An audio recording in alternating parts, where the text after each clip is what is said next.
नमस्कार. बातमी आहे वंचित बहुजन आघाडीची. नुकत्याच झालेल्या महाराष्ट्र विधानसभा निवडणुकीमध्ये वंचित बहुजन आघाडीला 14 लाखाहून अधिक मतदान झालेलं आहे. या पार्श्वभूमीवर निवडणूक आयोगाने वंचित बहुजन आघाडीला राजकीय पक्षाची मान्यता दिली आहे.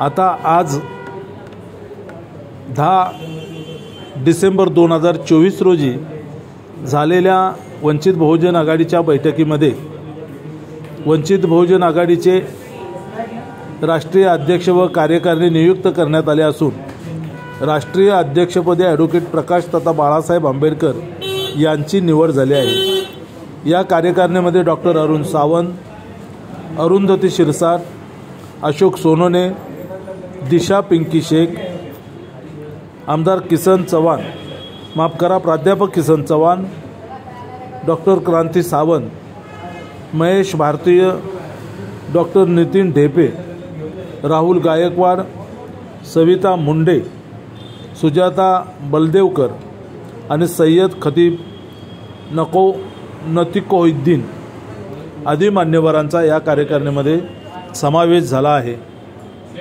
वंचित बहुजन आघाडीला मिळालेले राजकीय पक्षाची मान्यता आणि नवनिर्वाचित कार्यकारिणीचे महाराष्ट्र आणि देशभरातून अभिनंदन करण्यात येत आहे.